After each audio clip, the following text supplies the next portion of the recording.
ओम शांति। ओम शांति। ओम शांति। क्या आप भी दुखी हैं, परेशान हैं? परेशानी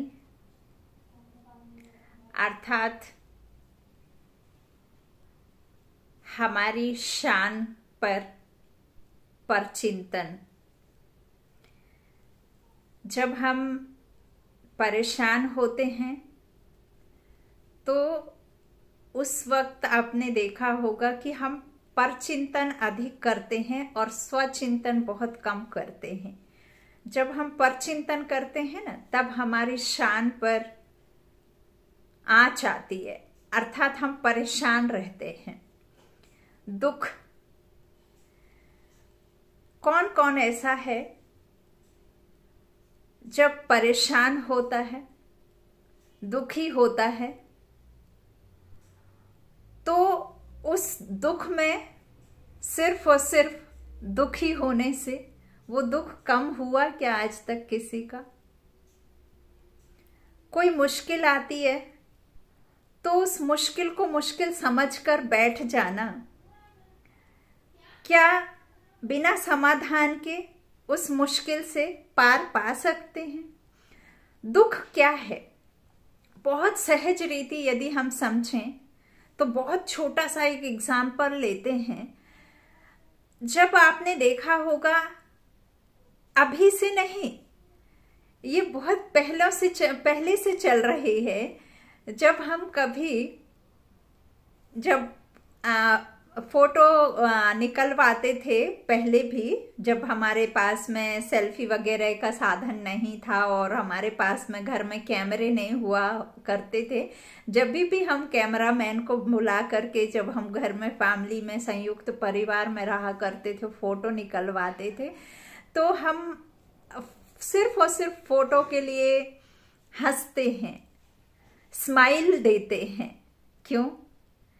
क्योंकि हम उस फोटो में स्माइल दिया करते हैं। अभी तो सिर्फ और सिर्फ रिवाज है स्माइल देने का कि हमारे फोटो पर बहुत अच्छे अच्छे लोग कमेंट करें, बहुत अच्छे अच्छे से हमारे फोटो के ऊपर में संदेश भेजें कि आप बहुत सुंदर हैं, या आप बहुत स्माइलिंग फेस हैं, या आप बहुत अच्छे हैं। इस तरह से सिर्फ और सिर्फ कमेंट के लिए हम, जब तक फोटो अच्छा नहीं आता, जब तक सेल्फी अच्छा नहीं आता, उसे हम डिलीट कर करके सिर्फ और सिर्फ हम स्माइल लेकर के फेस पर रख करके हम फोटो निकालते हैं या सेल्फी निकालते हैं या निकलवाते हैं। भले ही सिर्फ और सिर्फ कुछ क्षणों के लिए हम वो स्माइल देते हैं ताकि दुनिया हमें अच्छा कहे। वहां भी देखिए परचिंतन है, वहां भी हम खुश रह रहे हैं, स्माइल दे रहे हैं। क्यों दे रहे हैं? ताकि उसमें भी हम दूसरे की ही रखते हैं, कि दूसरे की ही बात को हम माइंड में सेट करके रखते हैं। बहुत सारे दुख के कारण आज के समय में परिवार में चल रहे हैं। मान लीजिए कि घर में 4 बेटियां हैं, 2 बच्चे हैं, या वो शादी के लायक हैं या किस तरह से हैं, तो हम क्या करते हैं, सिर्फ और सिर्फ हम यह सोच करके परेशान रहते हैं, चिंतित रहते हैं कि क्या पता इनका शादी ब्याह ढंग से होगा या नहीं। और शादी जैसे तैसे हो भी जाती है तो हम क्या करते हैं, किन्हीं कारणोंवश वो शादी सक्सेस नहीं हो पाती है, या किन्हीं कारणोंवश बेटी हमारी वापस घर आ जाती है, तो हम किन्हीं बातों से लेकर के परेशान रहते हैं। और सबसे ज्यादा उस समय हमें इस बात की चिंता नहीं रहती है कि बेटी घर में आ गई तो हम उसे खिला नहीं पाएंगे, रख नहीं पाएंगे, या उसकी हम पालना नहीं कर पाएंगे। हमें चिंता किस बात की होती है कि जिस समाज में हम रह रहे हैं वो समाज हमें क्या कहेगा। क्या यही एक बात हमें सोचनी चाहिए। यदि इस तरह से देखिए, बेटी की शादी सक्सेस ना होना, या घर में बेटे की शादी सक्सेस ना होना, बहू के आने के बावजूद भी कोई चीजें ठीक रीति नहीं चलना, या वो शादी सक्सेस नहीं होना, और क्या उसका कारण सिर्फ और सिर्फ आप उसमें ये खुशी देखती हैं कि समाज क्या कहेगा। लोग क्या कहेंगे, बेटी घर में वापस आ गई तो दुनिया किस नजरों से देखेगी, क्या यही खुशी आपके लिए मायने रखती है? देखिए, शादी का सक्सेस ना होना तो वो हमारे कर्म या विकर्म हमारे साथ चलते हैं। कहीं ना कहीं हमारे जीवन में जो समस्याएं आती हैं वो कहीं ना कहीं हमारे ही कर्म होते हैं, जो हमारा हिसाब किताब हमारे साथ चलता है, वो हमारे जीवन में सुख दुख का कारण होते हैं। हमारे ही द्वारा किए गए हमारे ही कर्म हमें सुख दुख देते हैं। तो हम उस दुख को, उस कारण को हम सिर्फ और सिर्फ ऐसा क्यों मीन निकालते हैं, उसका मतलब निकालते हैं कि समाज क्या कहेगा, हमारे घर में बेटी वापस आ गई या हमारे बेटे और बहू का संबंध ठीक नहीं चल रहा, उसमें बहू या बेटे की क्या गलती है? उसमें हम ये है क्यों नहीं सोचते हैं कि ये तो चलिए इनका पुराना हिसाब किताब था, इनका समय ही इतना था, या आजकल बहुत छोटे छोटे कारण भी हैं कि जो नहीं चल पा रहे हैं इस तरह से। आज के समय में तो कह दिया गया है कि बेटी, पहले जब हम संयुक्त परिवार में रहा करते थे, बेटियों को दिया करते थे, तो उसके मन में एक बात बिठा करके भेजा करते थे कि अब वही तुम्हारा घर है, वही तुम्हारा ससुराल ही, तुम्हें उसकी रीत निभानी पड़ेगी। तो हम उसको एक रास्ता नहीं देते थे कि जब भी तुम्हारा मन ना लगे तब तुम एक फोन कर देना और अपने घर का दरवाजा खुला है हमेशा। वो डोर को ऐसा नहीं कि खुला नहीं रखते थे, लेकिन वो माइंड सेटअप करके भेजा करते थे कि आप जाओ और समस्या ना बनाकर उनसे कैसे बाहर निकले, कैसे दोनों कुल की निभाना है, उस तरह से इधर का भी मान रखना है, वहां का भी मान रखना है। इस तरह से हम उन्हें शक्तिशाली बनाकर भेजते थे, आत्मिक बल भर के भेजते थे, संयुक्त परिवार में रहने की भी कला हम सिखा करके भेजते थे। और आज हम क्या करते हैं? फोन कर देना, कुछ भी समस्या हो, ये घर का दरवाजा हमेशा खुला है। और वही मन में वो लड़की, वो बहू, वो बेटी, वो लेकर के थॉट जाती है कि मेरे पास में ऑप्शन है, मेरे पास में ऑप्शन है, मुझे छोटी सी भी मुश्किल आएगी तो मेरे पेरेंट्स का मेरे लिए हमेशा दरवाजा खुला हुआ है, बस एक फोन करने की देरी है। ये बात अब वही उसके लिए घर में समस्याओं को समाधान की वजह, छोटी सी मुश्किल घड़ी में ऐसा थॉट रख के वो उसका हल ढूंढने की वजह वहां से अपना सामान उठा करके सोचती है कि हम दरवाजा खुला है, मेरे पेरेंट्स थोड़े ना कोई कम है, मैं पढ़ी लिखी हूँ, कर सकती हूँ, ये कर सकती हूँ, वो कर सकती हूँ, मैं अपने पैरों पे खड़ी हूँ। कहीं ना कहीं यह भी कारण है रिश्तों में दूरियां, रिश्तों में तोड़ने, क्योंकि हम वो सामंजस्य नहीं बिठा पाते हैं, वो हम उस तरह की सोच लेकर के घर से नहीं निकलते हैं, और वो सोच का बीज कहीं ना कहीं हमारे पेरेंट्स हमारे दिमाग में डाल करके भेजते हैं, और वही समस्या बहुत बड़ी बन जाती है। और बहुत सारे ऐसे प्रॉब्लम होते हैं जिसमें कोई गलतियां नहीं होती, बहुत छोटी छोटी बातों पर जो है रिश्तों में दूरियां आती हैं, और वही फिर दुख का कारण हो जाता है। वही बात यदि हम वही चीज को इस तरह से सोचें कि मेरे बच्चों की खुशी किस में है, समाज के सोच के हिसाब से हम चलते हैं, या हमारे बच्चों की खुशी किस में है, उसमें एक तो वो जिसको हमने बंधन में बांधा था, जो आपस में बंधन में बंधे थे, वो बंधन तो उनका जो चल नहीं पाया, जो रिश्ता उनका दूर तक नहीं जा पाया और बीच में ही वो रिश्ता टूटने की कगार पे हो जाता है, वो दोनों तो वो मनुष्य आत्माएं तो उस बात को लेकर के सफर हैं ही।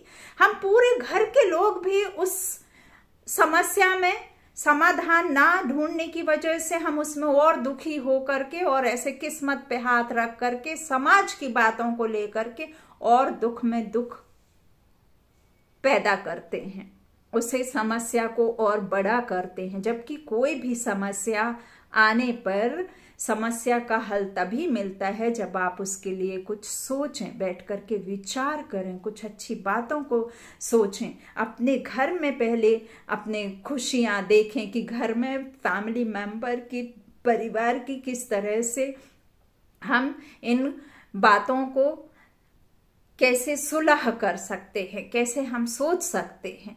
आज के समय में तो देखिए, मैं आपको एक रियल बात बताती हूँ। एक हमारे फैमिली में एक कुक थी, वो कुकिंग करने के लिए आती थी और कम से कम 12-15 घर में बर्तन धोया करती थी। उसका शादी हुआ और उससे वो अपने हस्बैंड के साथ नहीं रहती थी। और रीज़न देखिए क्यों नहीं रहती थी। उससे पूछा गया कि क्यों नहीं रहती, तो वो बच्ची ने, ज़्यादा एज नहीं था, 25-26 ईयर्स की वो बच्ची बोली कि मेरा पति गवर्नमेंट जॉब में तो है, लेकिन वो मुझे घुमाने नहीं ले जाता, इस कारण से मैंने घर छोड़ दिया, मैं ससुराल नहीं जाती हूँ। ये कोई कारण है? ये कोई रीज़न है? ये कोई मुश्किल वाली बात है? तो ऐसे छोटे छोटे रीज़न से, ऐसे छोटे छोटे कारण से भी आज के समय में लोग बिना रीज़न के एक दूसरे के साथ रह नहीं पा रहे हैं। क्यों? क्योंकि उनके दरवाजे खोल के रखे हैं कि जब भी तुमको कुछ प्रॉब्लम आए तो तुम आ जाना। हम घर में कोई छोटी मोटी बीमारी से कोई जूझ रहा होता है, तो वो तो जिसे तकलीफ है वो तो उस बीमारी से जूझ ही रहा होता है, वो तो उस दर्द को सहन करता ही है। साथ में पूरे परिवार के लोग उस बीमारी को, खुश तो छोड़ो, सब उस एक दुख में इतना दुखी हो करके बैठ जाते हैं कि क्या पता ये बीमारी आ तो गई है, अब ये बीमारी कब खत्म होगी, कैसे खत्म होगी।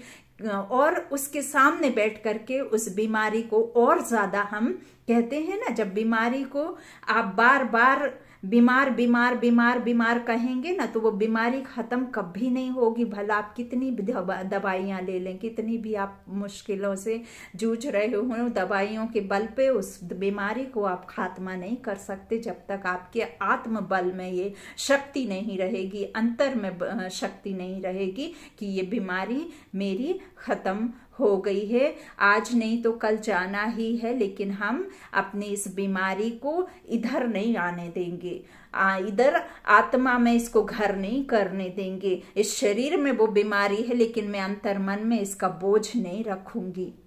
आज नहीं तो कल नहीं ये बीमारी जरूर जरूर खत्म होगी। यह सोचने की बजाय हम पूरा परिवार इकट्ठा होकर के उस बीमारी को बार बार रिपीट करते हैं कि ये तो बीमार है, बीमार है, बीमार है, और वो बीमारी और बढ़ती जाती है। घर में कोई भी परेशानी आती है, दुखी होने से किसी भी समस्या का समाधान तो कतई निकल ही नहीं सकता। यदि आप समस्या को उस तरह से दुख पर चिंतन और इस तरह की परेशानियों से आप सोचेंगे कि मैं परेशान हूँ, परेशान हूँ, परेशान हूँ, मैं चिंतित हूँ, मैं चिंतित हूँ, तो वो चिंता ही आपको, कहते हैं ना, चिंता के ऊपर जो बिंदी रखी रहती है वही चिता का काम करती है। और ऐसा नहीं है कि चिंता नहीं करनी चाहिए, लेकिन चिंता करो। उस परेशानी का समाधान ढूंढने के लिए चिंता करना है ना। कोई मुश्किल आई है तो जाएगी जरूर। यदि विकट रात्रि, घोर अंधियारी रात्रि है तो सुबह जरूर होता है। कोई कितनी भी मुश्किल में बैठा हो, किसी के घर में कितने बड़े बड़े हादसे हो जाते हैं और वो टाइम ऐसा होता है कि लगता है ना कि आज की रात तो कटना क्या, एक सेकंड भी निकलना मुश्किल हो रहा है। लेकिन उस विकट घड़ी, उस विकट संकट के बाद भी दिन जरूर होता है। ऐसा नहीं है कि दिन से रात और रात से दिन नहीं होता है। जरूर सूरज निकलता है और उस अंधेरी रात को सुनहरी प्रकाश से उस अंधेरे को खत्म करता है। बहुत छोटे से एग्जाम्पल से मैं आपको बताऊं कि देखिए, जिसके पास अपार धन है, अटूट धन है, वह भी दिन रात चिंता में बैठा रहता है जबकि उसके पास धन होता है। लेकिन मैं अपनी आपको एक्सपीरियंस दूं तो हम एक बहुत छोटे से गांव में पले बड़े हैं, बहुत छोटे परिवार में रह करके हम 4 बहन 2 भाई हमारे घर में हैं। मेरे पेरेंट्स ने बहुत मेहनत करके हम सबको बड़ा किया, और जिस प्लेस में, जिस गांव में हम रहते थे 2008 तक हम वही प्लेस में रहे। 2007-06 में मेरे बड़े दीदी बहुत छोटा सा एक राशन का शॉप खोला हुआ था। उस राशन की शॉप में जो आते थे हमारे विलेज में, जो खरीदने के लिए आते थे, आप बिलीव करेंगे वो रोज का पर डे का 100 रुपये और 50 रुपये 150 रुपये की अर्निंग रहती है। जो घर सामान लेने आते हैं, जो वर्कर हैं एग्रीकल्चर लैंड पर, दूसरों के खेतों में काम करके अपना जीवन यापन करते हैं, रोज कमाते हैं, रोज खाते हैं, रात में तसल्ली से सोते हैं, सुबह उठकर फिर जाते हैं, फिर शाम को वापस आते हैं, और फिर वो 100 रुपये 150 रुपये से 10-10 रुपये का सामान खरीदते हैं, अपना घर का चूल्हा जलाते हैं, और उस खाने को खा करके हैप्पी से चैन की नींद सोते हैं। ना चोरी का डर है, ना किसी बात का डर है, ना कमाई का डर है, ना कुछ। आज कमाया, आज खाया और हैप्पी से सो जाते हैं। जबकि जिनके पास में करोड़ों का धन है, जिनका बैंक में जमा है, वह भी रात्रि में सो नहीं पाते। हमारे शॉप में वो आया करते थे, 100 रुपये लेकर के आया करते थे। उनका हिसाब बना रहता था कि 5 रुपये का मुझे तेल चाहिए तड़के के लिए, और हमें 1 रुपये के जीरे चाहिए, और इतना मसाला चाहिए, और ये चाहिए, आधा किलो हमें राइस चाहिए। ये सब उनका जो बना हुआ रहता था कि 100 रुपये में मुझे कैसे कैसे अपना आज का दिन चलाना है। घर में 4 लोग हैं तो 4 लोगों के हिसाब से कितना कितना मुझे चाहिए, वो उतना सामान लेकर के जाते थे। हैप्पी से, खूब हैप्पी से खुश होकर के जाते थे, खाना बना करके खा के दूसरे दिन फिर वही 100 का नोट लेकर के आके अपने लिए उतना खाना बना के डेली। और उनको, उनके फैमिली में ऐसा नहीं है कि बच्चे नहीं होते, कोई कुछ इस तरह से नहीं होता। उनको उनकी शादी विवाह की चिंता भी नहीं होती। क्यों? क्योंकि उनको पता है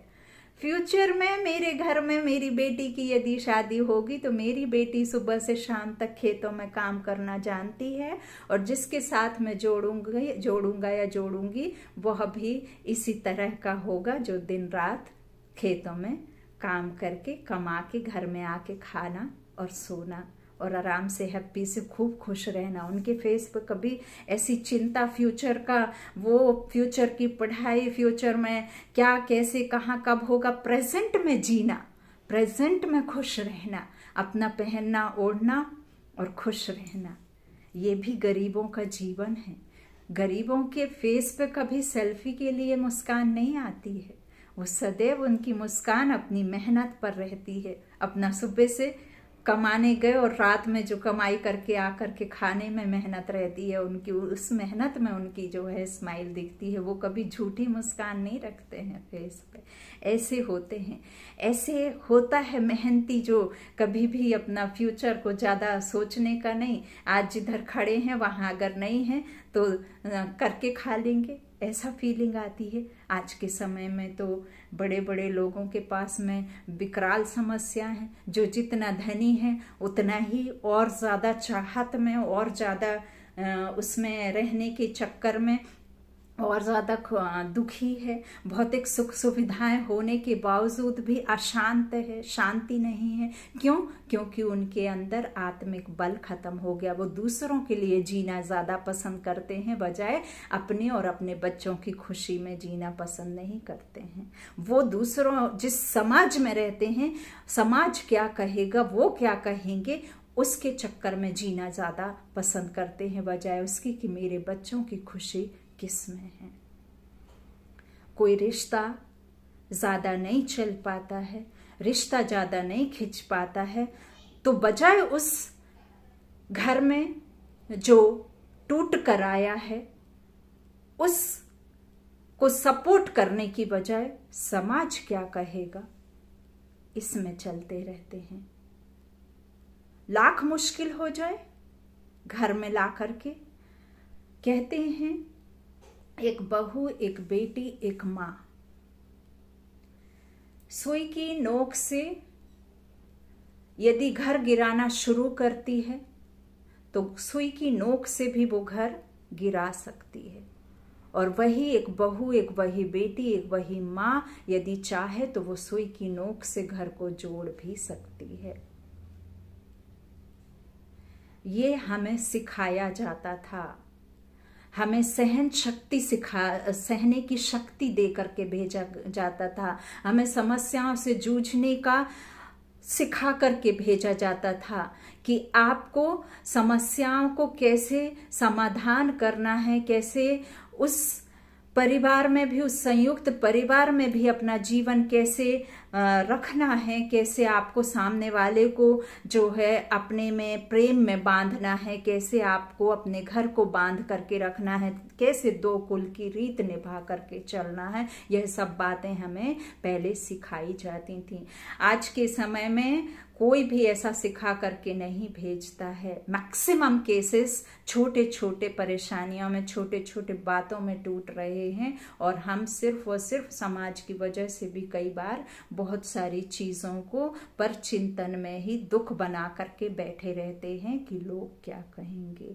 अब यह समय नहीं है, अब समय यह कहता है कि आप अपने चिंतन में रहें और चिंतन भी व्यर्थ चिंतन नहीं, चिंतन करें, आप समर्थ चिंतन करें, आप व्यर्थ से खुद मुक्त रहें और अपने जो समस्या से जूझ रहे हैं, घर परिवार में कोई बीमारी से, कोई ऐसे टूटे रिश्ते से, कोई किसी तरह का बंधन से जो जुड़ने से पहले ही टूटने के कगार पे है, तो उसे समाज की वजह अपने परिवार का साथ दे करके उस बंधन को कैसे सुलझाया जाए, या अगर उसमें खुशी है तो जोड़ कर रखें और अगर उसमें नहीं है, कुछ इस तरह से प्रॉब्लम्स हैं जो दोनों परिवार एक तरह से बहुत उलझे चल रहे हैं और नहीं है आत्मसंतुष्टि, तो उसको दूरियों में ही परिवर्तन करना बेटर रहेगा, बजाय इसके कि आप समाज के देख करके, समाज के सुख की चिंता करके,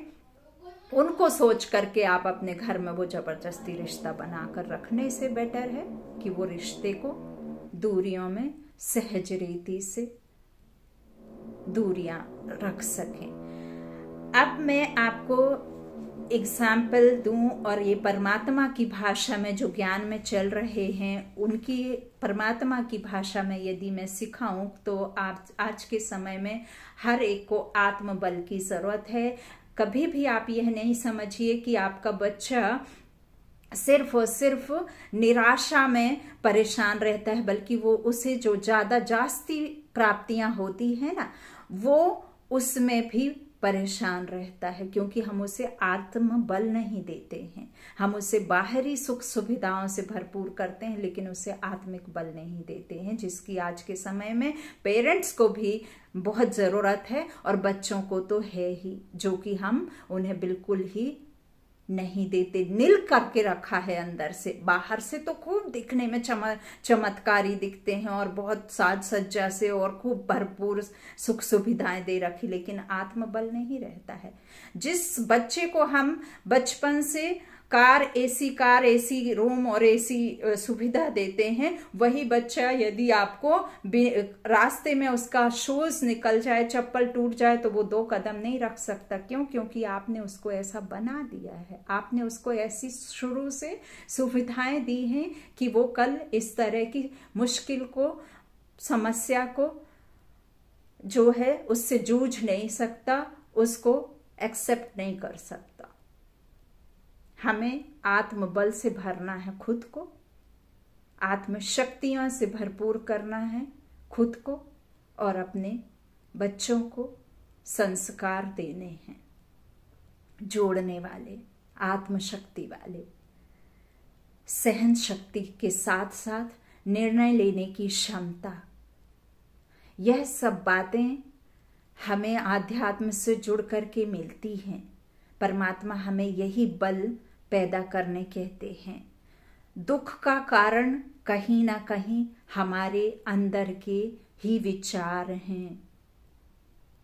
वाहिया बातों में हम जो लगे रहते हैं, बाहरी सुख सुविधाओं में जो हम दौड़ा भागी कर रहे हैं, वही हमारा दुख का कारण है। पर चिंतन, अब सबसे बड़े ते बड़ा जो खजाना है वह है खुशी का खजाना। मैं परमात्मा की भाषा में यदि आपको बताऊं तो बाप ने खजाने सबको एक समान दिए हैं। किसको 1 लाख, किसको 1000 नहीं दिया है। सब बच्चों को अखुट खजाना बाप द्वारा मिला है। ये परमात्मा के वाक्य हैं। ऐसे अखुट खजाने से स्वयं को भरपूर तृप्त आत्मा समझते हो। तृप्त आत्मा को सदा बाप और खजाना ही सामने रहता है। बाप और उसके दिए हुए वरदान खजाने के रूप में हमेशा सामने रहते हैं। सदा इसी नशे में झूमते रहते हैं। सबसे बड़े ते बड़ा खजाना है, जिस खजाने के लिए अनेक आत्माएं अनेक प्रकार के साधनों को अपनाती हैं, फिर भी वंचित हैं। वह खजाना है खुशी का खजाना। इस खुशी के लिए लोग तड़पते हैं और आप सब सदा खुशी में नाचने वाले हो। तो आप सबके यादगार चित्र याद है ना, देवी देवता पूर्वज आत्माएं याद है ना, चित्र याद है ना। तो अमृत वेले से लेकर इस खुशी के खजाने को यूज करो। अमृत वेले परमात्मा क्यों कहते हैं? अमृत वेला करने का मुख्य कारण क्या है? उस समय आप अपने आप को शक्तियों से भरपूर करते हैं। हम जो सुबह उठ करके परमात्मा से, परमात्मा वरदानों से खुद को भरपूर करते हैं, तो उससे हमें अंतर मन में पूरे दिन के लिए 24 घंटों के लिए वो शक्तिशाली स्थिति में हम खुद को अनुभव करते हैं। उस परमात्मा की छत्र छाया में अनुभव करते हैं। उस परमात्मा ज्ञान से हम सिर्फ और सिर्फ समर्थ, श्रेष्ठ विचार, श्रेष्ठ संकल्प और श्रेष्ठ अपनी स्थिति को बनाकर रखने में हम उस अमृत वेले में परमात्मा से वह अर्जित करते हैं, ताकि हम पूरे दिन में कोई समस्या को समस्या ना बना करके, ना समस्या ना देखते हुए उस ईश्वर की शक्तियों से अपने आप को सहज रीति उस समस्या से बाहर निकल सकें इजी तरीके से। तो इस तरह से अमृत वेले से लेकर इस खुशी के खजाने को यूज करो। सोचो व अपने आप से बातें करो। आंख खुलते कौन सामने आता है? जो ज्ञान में है उनके सामने। भला आपकी रात में कोई कई बार ऐसा होता है आप रात में सोते नहीं हैं, तो उस समय कौन याद आता है? क्या आप भी परमात्मा से बातें करते हैं? क्या आपको भी ईश्वर याद आते हैं? क्या आपको ही उसके मिलने की खुशी, उस समय आप मन ही मन उस परमात्मा का शुक्रिया करते हैं कि आप मुझे मिले हैं? इस तरह से तो देखिए, सोचो और बातें करो। आंख खुलते ही कौन सामने आता है? पहले पहले संकल्प में किससे मिलन होता है? हाँ, सोचो जरा। विश्व की रचता, सर्व खजानों के दाता, सर्व वरदानों के दाता, बीज से मिलन होता है। जो इस प्रकृति, इस सृष्टि का रचता है, वो हमारा बेहद का बाप और हमारा उससे संबंध है। कौन आता है याद? जरा सोचिए। सर्व वरदाताओं के दाता बीज से मिलन होता है, जिसमें सारा वृक्ष समाया हुआ है। वो सर्वशक्तिमान, सर्व आत्माएं भिखारी बन बाप की 1 सेकंड की झलक देखने की इच्छा से कितने कठिन मार्ग अपनाती हैं। आपने भी भक्ति की होगी, लेकिन भक्ति में शक्ति तो आपको दिखी नहीं कहीं भी।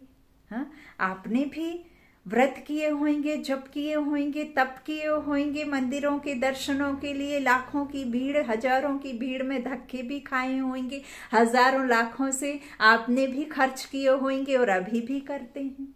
अभी भी उसी चाहत में, उस परमात्मा की, उस ईश्वर की खोज में अभी भी बहुत मनुष्य आत्माएं हैं। तो आप जरा सोचिए कि कितना कठिन मार्ग अपनाती हैं और आप श्रेष्ठ आत्माएं सर्व संबंधों से मिलन मनाने के अनुभव के श्रेष्ठ खजाने के अधिकारी हो। जरा सोचो।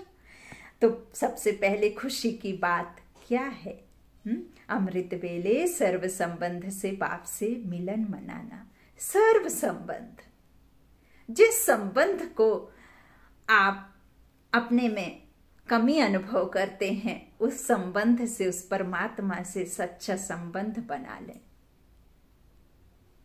परमात्मा, ईश्वर, बाप बच्चों से क्या चाहेगा? कुछ भी नहीं, सिर्फ प्रेम मांगता है। आपका सरल हृदय, सरल भाव जो आपके अंदर मन में एक प्रेमी के लिए जागते हैं, वही भाव उस परमात्मा को चाहिए। परमात्मा हमारी चिंताओं को लेने आया है, हमारे दुख को हरण करने आया है, हमें सुखी बनाने आया है। फिर हम यह भी सोच करके दुखी होते हैं कि हमारे घर में कुछ समस्या आई। कौन कौन ऐसा है जो ईश्वर को कोसना शुरू कर देते हैं कि हे भगवान, और कितने दुख दोगे? क्या हम ही मिले थे पूरे संसार में दुख देने के लिए?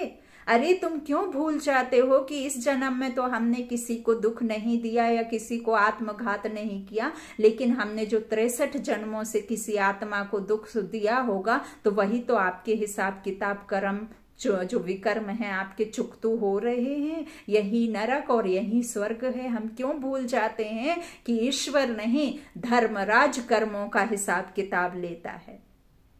ईश्वर तो सिर्फ और सिर्फ हमें उन सब से बचाने आया है। क्यों हम भूल जाते हैं कि हमारे हिसाब किताब हमें चुकतू करने होंगे। बैंक का लोन लेना तो देना भी पड़ता है, तभी आपको सुकून मिलता है। तो देखिए, इस तरह से अमृत वेले जो है उससे संबंध जोड़ना है, बाप से मिलन मनाना। दुनिया भिखारी है और आप बच्चे हो किसके? परमात्मा के। इससे बड़ी खुशी और कोई खुशी हो सकती है क्या? तो अमृत वेले इस खुशी के खजाने को यूज करो। यूज करना ही खजानों की चाबी है। किस खजाने की चाबी है? खुशी के खजाने की चाबी है। खुशी भी एक खजाना है। तो जिस खजाने द्वारा अनेक आत्माओं को माला माल बना सकते हो, आजकल विशेष इसी खजाने की आवश्यकता है। और सब है, लेकिन खुशी नहीं है, प्रेम नहीं है, प्रेम देने के लिए नहीं है। इस दुनिया में सिर्फ और सिर्फ खुशी ही गायब है, और प्रेम देने के लिए किसी भी मनुष्य के पास प्रेम नहीं रह गया है अंदर, क्योंकि हर एक को प्रेम चाहिए। तो प्रेम जब आप देंगे तब तो सामने वाले से आपको प्रेम मिलेगा। आप जब खुद खुशी फील करेंगे तब तो आप किसी दूसरे को खुशी दे पाएंगे। तो इस तरह से जो है खुशी भी एक खजाना है, और इस खुशी के खजाने से माला माल करना है आत्माओं को। और आजकल यही एक खुशी नहीं है किसी के पास, और सब है लेकिन खुशी नहीं है, खुशी गायब। तो आप सबको तो खुशियों को ही खान मिल गई है। कौन मिल गया है? प्रेम का सागर, सुख करता, दुख हरता। तो अनगिनत खजाना मिल गया है। खुशी के खजाने में भी वैरायटी है ना। कभी किस बात की खुशी, कभी किस बात की खुशी, कभी बालकपन की खुशी तो कभी मालिकपन की खुशी है। कितने प्रकार के खुशी के खजाने मिले हैं, वो वर्णन करते हुए औरों को भी माला माल बना सकते हो। तो इन खजानों को सदा कायम रखो और सदा खजानों के मालिक बनो। सदा बाप द्वारा मिली हुई शक्तियों को कार्य में लगाते रहो। बाप ने तो दे दी ना, शक्तियां दी हैं, सभी को दी हैं, बरोबर शक्तियां दी हैं। तो अब सिर्फ उन्हें कार्य में लगाओ। सिर्फ मिल गया है, इसमें खुश नहीं रहो, लेकिन जो मिला है वो स्वयं के प्रति और सर्व के प्रति यूज करो, तो सदा माला माल अनुभव करेंगे। सबसे बड़ा खजाना है ही खुशी। अगर खुशी है तो सब कुछ है, और खुशी नहीं तो कुछ भी नहीं। कभी कभी धंधे धोरी में नुकसान हो जाए तो उदास होते हो ना, उदास होते हो। उदास होगा तो हंसी नहीं आएगी, हंसी नहीं आएगी। अभी उदास नहीं हो सकते क्योंकि ये थोड़ा बहुत नुकसान होता भी है। तो अखुट प्राप्तियों के आगे यह क्या बड़ी बात है। जब प्राप्तियों को भूल जाते हो तो उदास होते हो। और प्राप्तियां कौन सी? जो परमात्मा हमें भविष्य में देने वाला है, इस ज्ञान की प्रालब्धि प्राप्ति। सतयुगी खजाने की बात बाबा कह रहे हैं ना।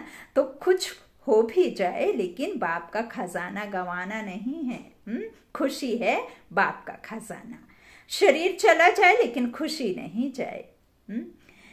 ये भी नशा है कि हम दाता के बच्चे हैं। प्राउड करो लेकिन इस तन पर नहीं, उस परमात्मा के ज्ञान पर, अपने ज्ञान पर नहीं, उस परमात्मा के दिए हुए ज्ञान पर प्राउड करो। मैं उस ईश्वर के बच्चा बना हूं, बच्ची बनी हूं, इस बात पर प्राउड करो। ज्ञान मेरा नहीं है, उस ईश्वर का ज्ञान है, इस बात पर गर्व करो कि हम मास्टर सर्वशक्तिमान, मास्टर भगवान, विश्व कल्याणकारी पिता के हम सर्व कल्याणकारी बच्चे हैं। खुशी देना, खुशी लेना नहीं, हंसी देना, हंसी छीनना नहीं, मुख से कड़वे बोल बोल करके किसी को दुखी नहीं करना, बल्कि मीठे बोलों से उनको उस कड़वेपन को खत्म करना। यह बाबा हमें कहते हैं। खुद अपने लिए जीना। जब आप खुद के लिए जीना सीखेंगे तब तो हम दूसरों को जीना सिखाएंगे। यदि हम खुद ही नहीं जी सकते तरीके से तो फिर हम दूसरों को जीना कैसे सिखाएंगे? तो यह भी नशा रहना चाहिए। दाता के बच्चे हैं तो जो स्वयं दाता है तो वो मास्टर दाता बनाएगा ना। जो भगवान है वो क्या बनाएगा? दाता ही बनाएगा ना। तो क्या याद रखेंगे? कौन हो? मास्टर दाता हो, सर्व प्राप्तियों से संपन्न हो, जरा भी अप्राप्ति तो नहीं है। बाबा कहते हैं कोई अप्राप्ति है क्या?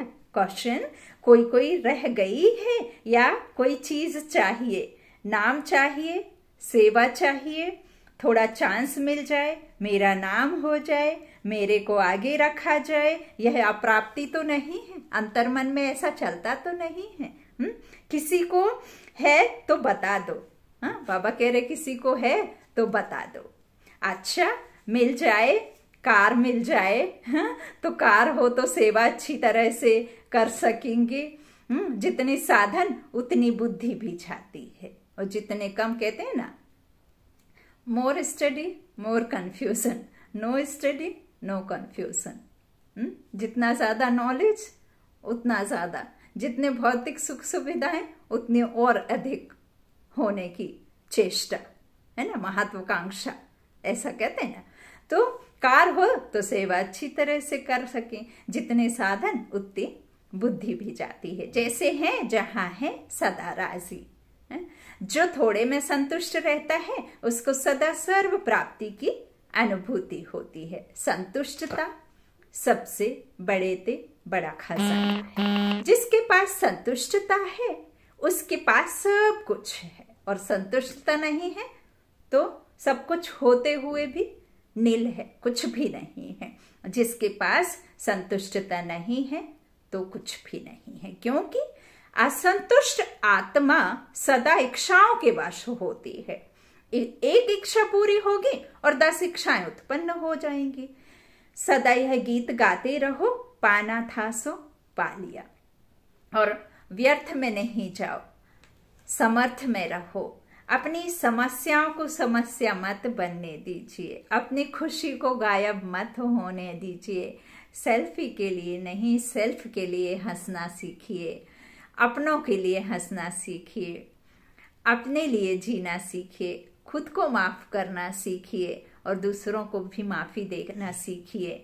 जो हो गया क्यों हो गया, दोषारोपण करना, घर में छोटी छोटी समस्याओं को लेकर के सामने वाले व्यक्ति पर जो छींटा कसी करना, इसकी वजह से हुआ, इसके कारण से हुआ, वो कारण दुख को और विकट दुख में बदली करता है। समस्या बनकर समस्या आती है, और यदि हम उस समस्या को समाधान ढूंढने की बजाय हम बैठ करके रोना पीटना गाना और भगवान को दोषी मानना शुरू कर देते हैं, दोष देना शुरू कर देते हैं। उससे कोई भी समस्या आज तक किसकी सॉल्व हुई? कौन दुखी होकर के बैठ करके दुख में उसको निवारण कर पाया या दुख को दूर कर पाया? कौन है ऐसा, बताइए, जो दुख में दुखी होकर के उस समस्या से बाहर निकल पाया? है संभव? नहीं है संभव। हमारे घर में यदि पैसों की चोरी हो जाती है तो हम पूरे पड़ोस को, पूरे मोहल्ले को, पूरे थाने के पुलिस वालों को भी हम घर में खड़ा कर लेते हैं। क्यों? क्योंकि हमारे पैसे चोरी हो गए। यदि हमारे खुशी चोरी हो जाती है तब क्यों नहीं हम हड़कंप मचाते? तब क्यों हम खुशी को चोरी होने देते हैं? क्या खुशी चोरी होने देना चाहिए? वो भी परचिंतन के लिए, दूसरों के लिए।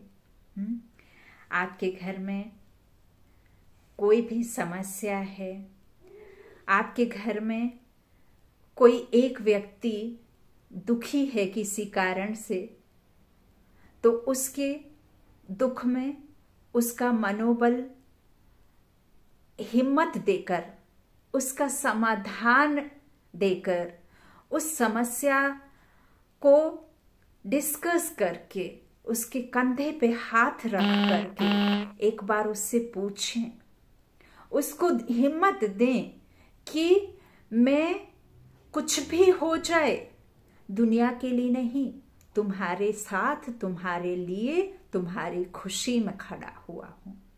तुम्हारी खुशी में ही हमारी खुशी है।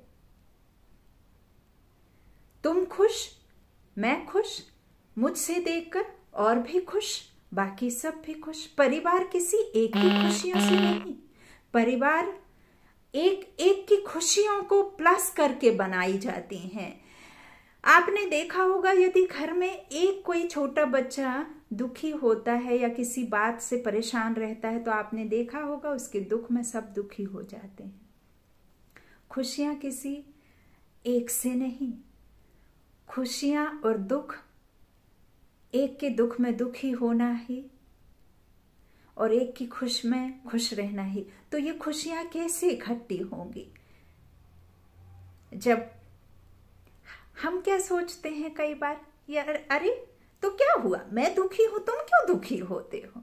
लेकिन क्या आपने कभी ये सोचा कि आपके फेस पर जो दुख की सिकन है, जो परेशानी की सिकन है, जो आपके फेस से एक्सप्रेस हो रही है, आप अपने चिंताओं में वो चिंता को, पूरे घर में चिंता का माहौल क्रिएट कर रहे हैं? क्या आपने सोचा, यदि हमें ऐसा अनुभव होता है कि मेरी चिंता होने से या मेरे दुखी होने से बाकी को क्या दुख होगा? ऐसा नहीं है। हो सकता है आपके खुश रहने से, आपके दुख ना रहने से और भी आपके फेस को देख करके बाकी लोग भी खुश हो जाएं, बाकी लोगों के अंदर में भी वही दिखे जो आपके फेस पे दिख रहा है। एक एक की खुशियां, एक एक के विचार, एक एक के जो समर्थ चिंतन, जिसे हम पॉजिटिव कहते हैं, सकारात्मक सोच कहते हैं, उस सोच से आप घर घर के कोने को महका सकते हैं। आप घर में अपनी सोच के बिखराव से बाकी सब आत्माओं की समस्याओं का समाधान कर सकते हैं। यदि आप निश्चिंत रहेंगे तो वही निश्चिंतता की सकारात्मकता एनर्जी, निश्चिंत एनर्जी पूरे एनवायरनमेंट को निश्चिंत में बदलती है, निश्चिंतता में बदलती है। यदि आपकी जो दुख भरे वाइब्रेशंस हैं, जो परेशानी वाले वाइब्रेशंस हैं, वही पूरे एनवायरनमेंट को परिवर्तन करती हैं। आप सुखी हैं तो सुख के वाइब्रेशन हैं, आप दुखी हैं तो दुख के वाइब्रेशंस हैं। आजकल हम यही करते हैं। बस दुख आया और बस दुखी होकर के बैठ गए, और उस दुख में होने से कभी किसी का कोई भी दुख खत्म नहीं होता है, और ना ही किसी के ऊपर दोषारोपण करने से होता है। समस्या का समाधान करने के लिए आपको उस समस्या से निकलने के लिए आत्मिक बल, निर्णय लेने की जो शक्ति है, जो आज के समय में किसी के पास नहीं रह गई है, निर्णय क्षमता बहुत ही कम हो गई है। वह कारण है आपकी अशांति, आपका व्यर्थ सोचना, आपका जो परचिंतन चलना।